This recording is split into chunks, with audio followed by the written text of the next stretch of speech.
Welcome back to Now You're Cooking with Yolanda Rogers Ballard and my lovely family, Jamie Ballard, my husband, and my daughter, Shayla Rogers. And today we're going to be fixing something that is fairly easy. I'm going to start out with my apron. Make myself look a little bit more professional, maybe. I don't know. But anyhow, wanted to use my apron. I've already washed my hands, but Shell washes them again. We're going to be preparing just some regular chicken wings.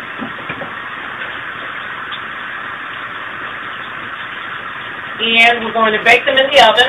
You can decide if you want to leave yours just plain, or if you want to add barbecue sauce to yours, or if you want to make them the spicy buffalo type wings where you add all of the peppery hot sauces and things of that sort. That's up to you after you get done making them. We started out with just a regular package of chicken wing parts. I've already cleaned them as far as straining them in clear cold water to get any excess residue off of them. Don't have to buy a large pack. If you have a family of 3 or less, you know, just 1 packet will do. 4 or more, you'll need 2 packets. And if you have a party that you're doing it for, get the large party pack wings because that's going to be the most economical. These I was able to get on sale, so that helped out with that. Okay, so I already washed my hands and everything so that we can have a very clean atmosphere for when we're dealing with chicken. Of course, we all know that, you know, you don't want to spread any sickness or anything from dealing with raw chicken. A lot of times I use my bleach spray. I have it on hand so I can clean out my sink area, clean out my counters, and even sanitize my hands, and then follow up with some soapy hot water or warm water to make sure you're getting all of that off your hands. And you need to rinse them for a long period of time. Use paper towels as well to keep your hands dry. I'm going to take the chicken. I've already sprinkled seasonings on one side of the chicken that I've already rinsed off.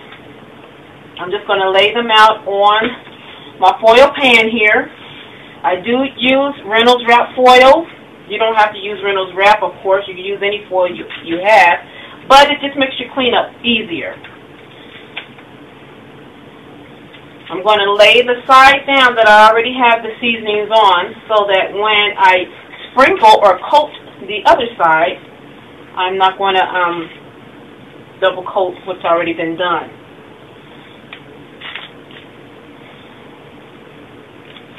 And I know some people say, you know, I could eat all of those by myself, but we're kind of light eaters, and I like to have a variety of foods when we're eating our meals so that we're not just top-heavy with meats and poultry. We can also have fruits and vegetables and an assortment of bread. Now, I'll get to that later as far as sanitizing that. Right now, though, I want to sanitize my hands using warm water. Some people have pump sprays for, you know, washing their hands, little pump sprays at their sink. I don't have one here at my sink. Don't need to have one, so I just use my dish liquid, antibacterial dish liquid, and work it out. Maybe somebody would be nice enough to get me one of the gifts. Right now, I just don't use it, and I don't worry about it. Okay. And again, like I said, we're just going to coat the other side. Remember what I said the other day, that when you're coating something, you're just putting enough on there so that you can see that you have seasonings on there. If you like your food highly seasoned, then you might want to put another light coating on it, not too heavy, though. You don't want your food to be overbearing with too much seasoning. It takes away from the taste of the actual item. And my basic seasonings, again, most people will get to know, is my seasoning salt, my garlic powder, my onion powder, and my ground pepper. There we go.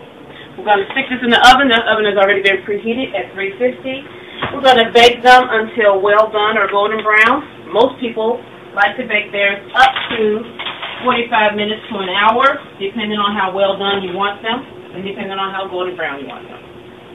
Now, next we're going to start with our dinner rolls, but before we do that, my meal also will include Banquet macaroni and cheese.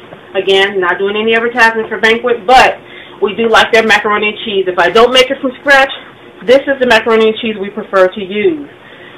When you make the Banquet macaroni and cheese, it's going to give you the instructions on the back. Just follow the instructions. It's going to make for a nice, decent meal to add with your chicken, the mac and cheese, and then we're also going to make the Pillsbury croissants. I already have our macaroni and cheese in the oven, so that'll be done shortly. And honey, if you want to pass me the croissants, I'll get those started.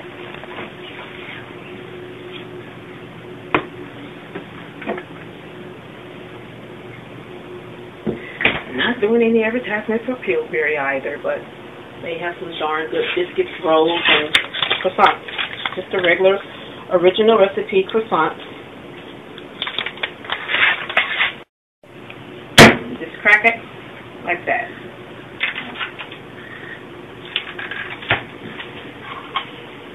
You can place it on a rolling pin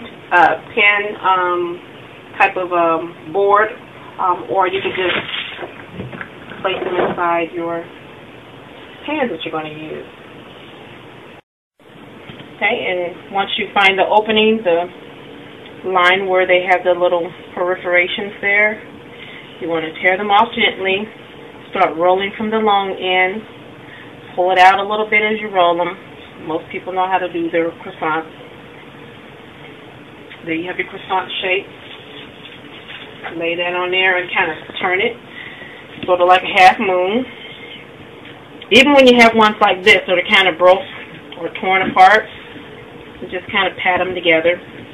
Then you can just take and roll them from here on your plate or whatever item that you're using to roll them on. Some people use just their plain counter. You can do that as well as long as it's clean, wiped off or something.